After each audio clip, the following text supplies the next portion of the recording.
دماغ تو ہے، اس کے اندر ساری ہڈیاں تو موجود ہیں، جسم کے سارے اعضاء و جوارح تو موجود ہیں، وہ کون سی چیز ہے جو حضرت انسان کے جسم عقل سے نکلی ہے تو انسان مردہ ہو گیا؟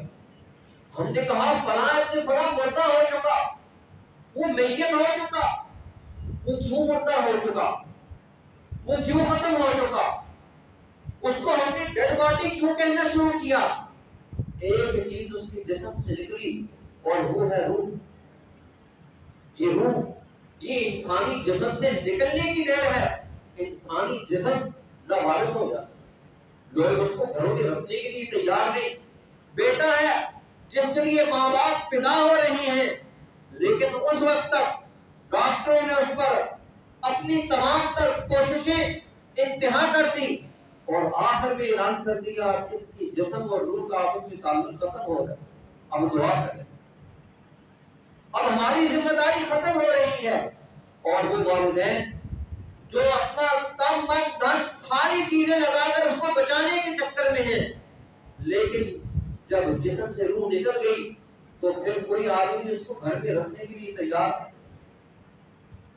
ہر آدمی کہتا ہے اس پر جنازہ پڑھو اور اپنے ہاتھوں سے پیسے دے کر کہتے ہیں قبر کھودو، اس کو قبر کے اندر دفن کرنا ہے، اس کو آگے منتقل کرنا ہے۔ اور کسی آدمی کو کہا جائے یہ تو تیرا بڑا پیارا بیٹا تھا، قبر میں لے کر جا رہا ہے، ذرا 10 منٹ کے لیے تو بھی اس کے ساتھ چلا جاتا ہے، نا بابا میں نہیں جا سکتا۔ ماں کو کہا جائے کہ تیرا لخت جگر جس کے لیے تو تڑپتی ہے، ذرا 10 منٹ کے لیے قبر میں اتر جا، کہتی میں اس کے ساتھ رہنے کے لیے تیار نہیں۔ کیوں؟ کہ ابھی روح موجود ہے، ابھی جسم اور روح کا آپس میں تعلق موجود ہے، جس کے اندر روح موجود ہے وہ قبر میں رہنے کے لیے تیار نہیں، اور جس کے اندر سے روح نکل گئی وہ کر کچھ نہیں سکتا، وہ ہمارے ہاتھوں میں ہے، ہم اس کو جہاں مرضی دفن کرتے ہیں۔ اس لیے علماء یہ کہتے ہیں جب انسان دو چیزوں سے مرکب ہے، ایک انسان کا جسم ہے، ایک انسان کی روح ہے، اور انسانی جسم کا سفر 50 سال کا، 60 سال کا، 70 سال کا، 80 سال کا، بہت زور کسی نے لگایا تو 100 سال تک پہنچ چکا۔ اب 100 سال کی سفر میں وہ آدمی اپنے جسم کی بیماریوں کو دور کرنے کے لیے کتنی تبدل کرتا ہے۔ اگر کسی کو 100 سال زندگی مل گئی تو وہ کتنی اپنی قوتوں اور طاقتوں کو صرف کر کے اپنے جسم کی بیماریوں کو ختم کرتا ہے، کردار ادا کرتا ہے۔ ایک ڈاکٹر سے، ایک حکیم سے شفا نہ ہو، اس سے اگلے کے پاس جاتا ہے، اس سے آگے کے پاس جاتا ہے، اسپیشلسٹ کے پاس جاتا ہے اور کہتا ہے میری جسم کی اس بیماری کو دور کر، پیسے مجھے کتنے چاہیے میں دیتا ہوں، میں سارے مال خرچ کر کے میں اپنی جسمانی بیماری سے میں پناہ لینا چاہتا ہوں، تو بتا تو کتنی فیس لے گا، تو کتنے ٹیسٹ کروائے گا؟ مجھے اس دن ایک دوست میرے وہ کہتے ہیں وہ بچہ تھا، اس کا کان تھا، 22 لاکھ روپیہ انہوں نے لگایا، پھر بھی مشین لگاتے ہیں تو آواز آتی ہے۔ اللہ نے حضرت انسان کو کیسی طاقت دی، ہم اور آپ بولتے ہیں اللہ کی اتنی نعمتیں ہیں، آپ صرف اپنے سر سے لے کر پاؤں تک کی قوتوں کو ذرا تھوڑا سا ٹٹولی، ذرا آپ اپنا محاسبہ کریں اللہ کی کتنی آپ کو قوتیں اور طاقتیں بخشی ہیں۔ ایک جگر کی پیوند کاری کرنے کے لیے آپ چل پڑے تو آپ کا سارا زمین اور سارا سرمایہ نکلتے۔ یہ آپ کے پاس آپ کی طاقت ہے۔ وہ امریکہ میں ایک آدمی ہے، وہ اتنا مالدار ہے، چوتھے نمبر پر آتا ہے، لیکن اس کا حال یہ ہے اس کی یہ آنکھ ہے کہ یہاں ٹیپ لگا کر رکھتا ہے، آنکھ نیچے آ جائے، کہتا ہے میرا سارا مال لے لو، میری آنکھ عام انسانوں کی طرح کام کرنا شروع کر، آنکھ بند ہو جائے، میں سو نہیں سکتا، میں اس کو کھاتا ہوں، ٹیپ لگاتا ہوں تو مجھے اٹھتی ہے، چھوڑتا ہوں تو نہیں سکتا۔ اللہ کہتا ہے قل ارائیتم ان اصبح ماؤکم غورا فمن یأتیکم بماء معین، اگر ہم تمہارے آنکھ کے اندر کے پانی کو خشک کر دیں تو کیا کر سکتے ہیں؟ یہ اللہ کی قوتیں ہیں، یہ طاقتیں ہیں، یہ انسان کو اللہ نے یہ طاقت اور یہ قوت دی ہے۔ ایک صحابی رسول قربان جائیں جماعت صحابہ پر، انہوں نے اپنی ان جسمانی قوتوں اور طاقتوں کا محور اور مرکز اللہ اور اللہ کے رسول کی خوشنودی اور رضا کو بنا لیا، اور وہ یہ سمجھتے تھے اس آنکھ کا مصرف کیا ہے، اس پاؤں کا مصرف کیا ہے، اس زبان کا مصرف کیا ہے۔ وہ صحابی رسول وہ کھیت میں ہیں، وہ فقہا صحابہ کسی نہیں، دیہات کے رہنے والے صحابی اپنے کھیت میں ہل چلا رہے، کسی نے آ کر ان کو کہا کہ اللہ کے رسول صلی اللہ علیہ وسلم دنیا سے پردہ کر گئے، اللہ کے رسول صلی اللہ علیہ وسلم دنیا سے پردہ کر گئے، اب ہم ان سے ملاقات نہیں کر سکتے۔ اتنا سننا تھا مستجاب الدعوات لوگوں سے۔ مورخین یہ کہتے ہیں، سیرت کی کتابوں میں یہ لکھا ہوا ہے، وہ کہتے ہیں ایسے مستجاب الدعوات تھے، وہ کہتے ہیں اللہ یہ آنکھ اس لیے تھی کہ تیرے حبیب کا دیدار ہے، یہ کان اس لیے تھے کہ تیرے حبیب کی باتوں کو سنے، حبیب دنیا میں نہیں رہا، اے اللہ مجھے اب کان کی ضرورت نہیں، اب مجھے آنکھ کی ضرورت نہیں، میری آنکھ کی قوتوں کو سلب کر لے، میرے کان کی قوتوں کو سلب کر لے، اب میں اللہ کے حبیب کے بعد کسی کی آواز کو سننا نہیں چاہتا۔ اب انہوں نے یہ سمجھ لیا تھا میرے کان کا مصرف کیا ہے، میری زبان کا مصرف کیا ہے، میرے ہاتھ اور پاؤں کا مصرف کیا ہے، اور وہ یہ سمجھتے تھے کہ صرف اور صرف اعضاء اور جوارح اس لیے ہیں کہ اللہ اور اللہ کے رسول کی باتیں کہنے اور سننے کے لیے اللہ نے ان کو وجود دیا ہے، اطاعت کے لیے وجود دیا ہے۔ اسی وقت مستجاب الدعوات تھے، اللہ نے دعا قبول کی، پھر اس کے بعد وہ سن نہیں سکتے، پھر اس کے بعد وہ دیکھ نہیں سکتے تھے۔ یہ ان کے اندر یہ بلبلہ، یہ جذبہ یہ کیا تھا؟ وہ اس لیے تھا کہ جسم کے ساتھ ان کے اندر ایک روح موجود تھی، وہ روح اس قدر قوت اور طاقت کی مالک تھی کہ اس روح نے جسم کو اپنا غلام بنایا ہوا تھا۔ آج ہمارا جسم طاقتور ہے، ہماری روح کمزور ہے، ہم نے اپنی اس روحانی طاقتوں کو اتنا کمزور کر لیا کہ آج روحانی قوتیں ہماری اتنی کمزور ہیں کہ شیطان ہمارے اوپر چڑھ کر آتا ہے۔ ایک صحابی رسول وہ کہتے ہیں انہوں نے اتنی عبادت کی کہ ان کی روح اتنی طاقتور ہو گئی، ان کا شیطان اتنا کمزور ہو گیا کہ شیطانی کوئی حملہ ان پر اثر نہیں کرتا۔ وہ کہتے ہیں تو نے اتنی عبادت کر لی ہے، میں چڑیا کی بچی کی طرح ہو گیا، میں تیرے اوپر اثر نہیں کر سکتا۔ آج ہمارا شیطان ہمارے اوپر کیوں اثر کرتا ہے کہ ہم نے اپنی روحانی طاقتوں کو کمزور کر دیا، جو اصل اسپرٹ تھی، جو اصل جوہر تھا، ہم نے اس روح کو اتنا بیمار کر لیا کہ اس کے اندر ایسی بیماریاں پیدا کر لی۔ جسم تو ہمارا بیمار ہے ہی ہے، لیکن ہم نے جسم کے ساتھ روح کو بھی بیمار کر دیا۔ اب ہمارے اندر اس قدر روحانی امراض موجود ہیں کہ آج ایک آدمی اگر حسد کا مریض ہے تو وہ یہ نہیں ہے کہ وہ چاہتا میں علاج کروا دوں، وہ حسد میں اور آگے بڑھتا جا رہا ہے۔ کینے کا مریض ہے تو وہ کینہ اپنے اندر پال کے رکھے ہوئے، وہ ہر روز اگر آج 1 تولہ کینہ ہے تو کل 2 تولے ہوگا، پرسوں 3 تولے ہوگا، اس سے اگلے دن 4 تولے ہوگا، وہ اپنے اندر روح کو بیمار کر رہا۔ حدیث میں آتا ہے ایک آدمی جب اپنی روح کو بیمار کرتا ہے تو ایک سیاہ نقطہ اس کے پل پر لگ جاتا ہے، پھر گناہ کرتا ہے پھر لگتا ہے، پھر گناہ کرتا ہے پھر لگتا ہے، یہاں تک کہ وہ گناہ کر کر کے اپنے دل کو پورا مکمل سیاہ کر دیتا ہے۔ پھر اس کا حال یہ ہے، ایک وقت ایسا آتا ہے وہ گناہ اس کو ملامت بھی نہیں کرتا، گناہ کرتا ہے لیکن اس کے اندر ملامت نہیں پیدا ہوتی، اس کے اندر اس قدر روحانی امراض پیدا ہو چکے ہیں، وہ زنا کو زنا نہیں سمجھتا، وہ دوسروں کے مال کو کھانا وہ عیب نہیں سمجھتا، وہ دوسروں کی طرف آنکھ اٹھانا بیماری نہیں سمجھتا۔ جب انسان اس قدر روحانی طور پر بیمار ہو جائے، اس قدر مریض ہو جائے، یہاں تک کہ ایک آدمی اس قدر بیمار ہو چکا، اب اس کو رسول اللہ کی عظمت کا بھی پتہ ہے، اس کو قرآن کی عظمت کا بھی پتہ ہے، اس کو مسجد کی عظمت کا بھی پتہ نہیں، اس کو جماعت صحابہ کی عظمت کا بھی پتہ نہیں. وہ ایک صحابی کے بارے میں ایک رائے رکھ لے گا، ان کی نہیں سوچے گا میری کیا حیثیت، میرا مرتبہ کیا ہے، اور امام الانبیاء صلی اللہ علیہ وسلم کا مرتبہ اور آپ کی جماعت کا مرتبہ کیا ہے. لیکن اس قدر روحانی مریض ہے وہ رائے دے دے گا، وہی نہیں سوچے گا. داتا گنج شکر کے بارے میں رائے دے دے گا، گنج بخش کے بارے میں رائے دے دے گا، اولیاء اللہ کے بارے میں اپنی زبان کو کھول دے گا.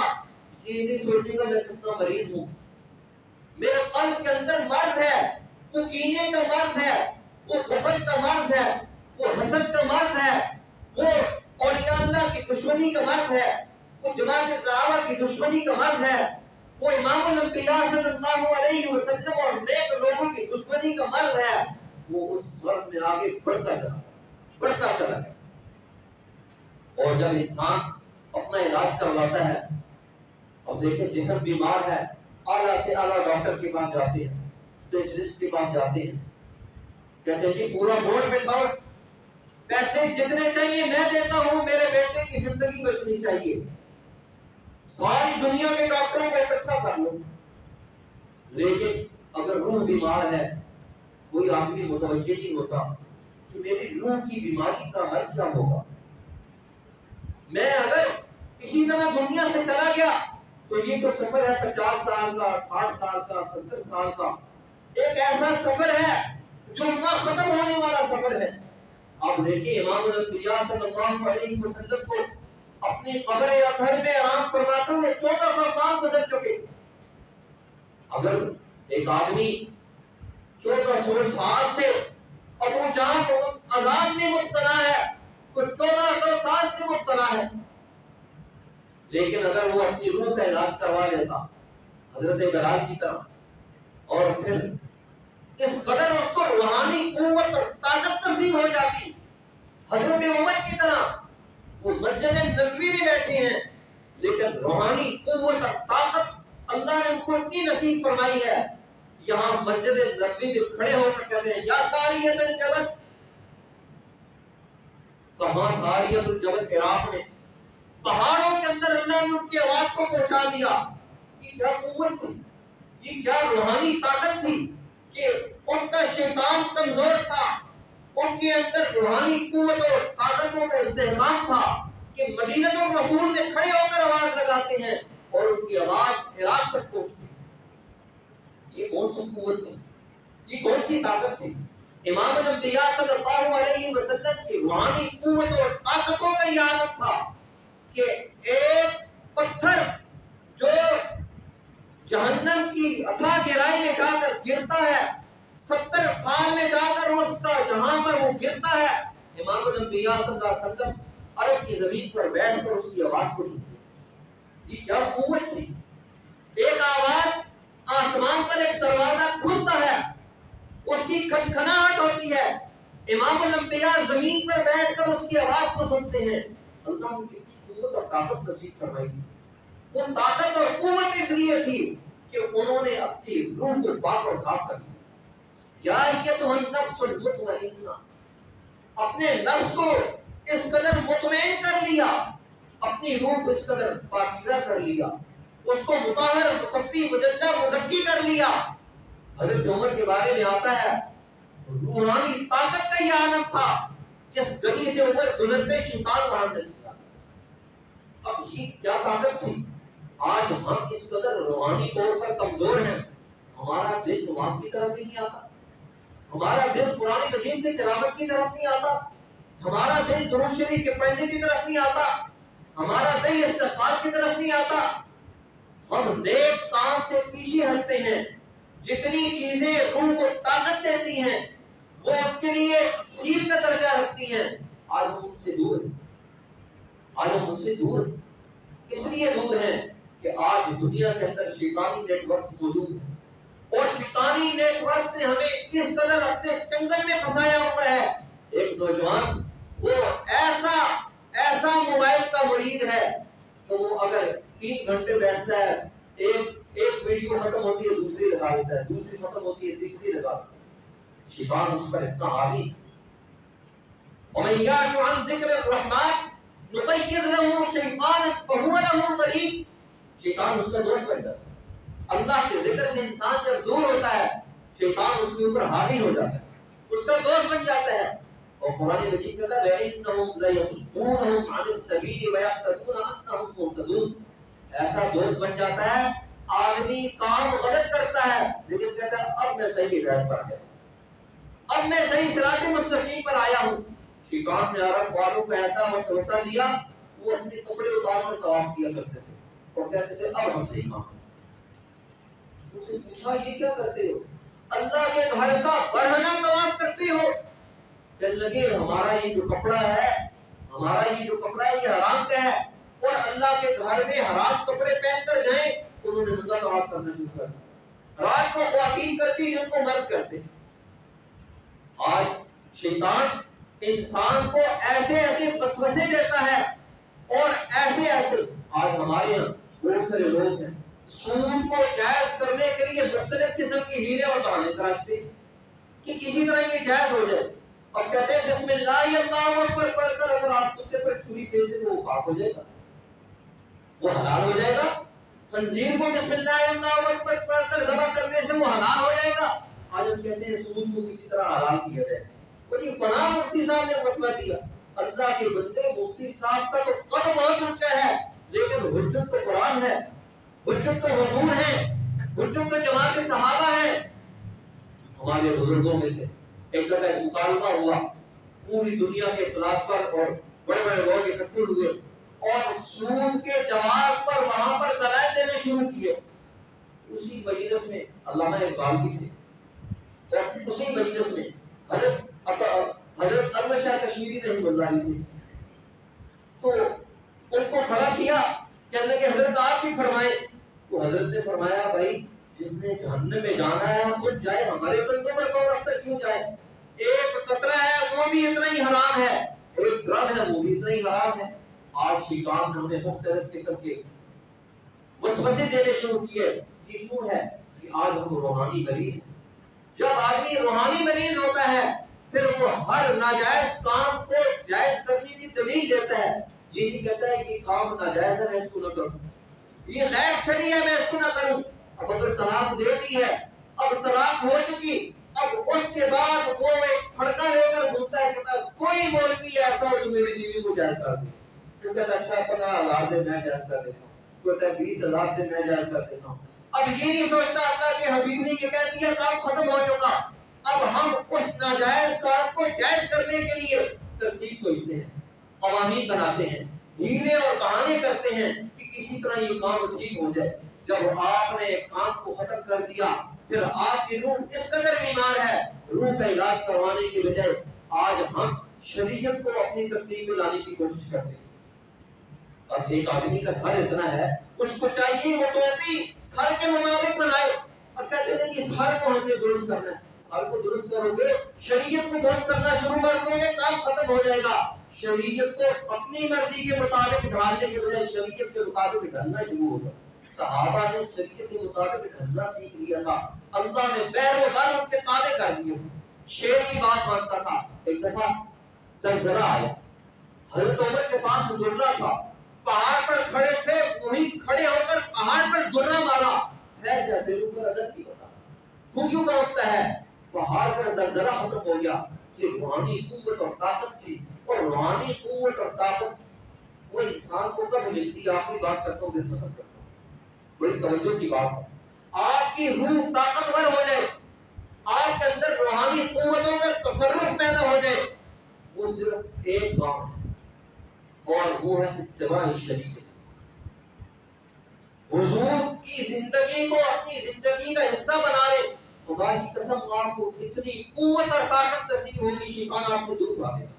ایک آدمی یہ کہتا ہے میں اس قدر پریشان ہوں، میرا کوئی مسئلہ حل نہیں ہوتا، 30,000 کماتا ہوں، مہینے میں 60,000 کا قرضہ ہو جاتا ہے۔ میں آپ کو ایک سنت عمل بتاتا ہوں، اولیاء اللہ نے جس پر عمل کر کے دکھایا ہے، اور میرا اپنا یہ مشاہدہ ہے، یقین جانے وہ آدمی وہ کہے گا میری جیب میں پیسے ختم نہیں ہوتے، پیسے میری جیب میں ختم نہیں ہوتے، میرے غلے میں پیسے ختم نہیں ہوتے، اب میں قرض میں ڈوبا ہوا نہیں ہوں، میرے گھر کی پریشانیاں ختم ہو گئی. اللہ کے حبیب صلی اللہ علیہ وسلم نے فرمایا جو آدمی اپنے گھر میں جائے گھر میں تو ہر آدمی جاتا ہے, لیکن جانے کا طریقہ حضور والا, نکلنے کا طریقہ حضور والا. حضور نے فرمایا جب گھر میں جاؤ اونچی آواز میں کہو السلام علیکم ورحمۃ اللہ وبرکاتہ, اور دایاں قدم اندر رکھو. اونچی آواز میں السلام علیکم کہو, دایاں قدم اندر رکھو, اور ساتھ میں سورہ اخلاص پڑھو, اور ساتھ میں کہہ دو صلی اللہ علیہ وسلم. آپ صرف 2 مہینے کے عمل کر کے دیکھیں, جس آدمی کے گھر کی جتنی پریشانی اللہ نے اس سنت عمل کی برکت سے سب کو ختم کر دیا. آج ہمارے ہاں یہ سنت عمل ہے. آج ہم اگر سنت عمل کو اپنی زندگی کا حصہ بنا لیں, اتباع سنت کو اپنی زندگی کا حصہ بنا لیں, ہمارے گھروں کے سارے مسئلے حل ہو جائیں, سارے جھگڑے ختم ہو جائیں. اور دیکھیں سنت کو اپنانے سے اتنی برکتیں ہیں, اگر فرض کو ہم اپنی زندگی کا حصہ بنا دو پھر کہاں سے کہاں پہنچ جائیں گے. پھر روحانی قوت اور طاقت کا ہمارا کیا عالم ہوگا. اللہ مجھے اور آپ کو اتباع سنت نصیب فرمائے. واہ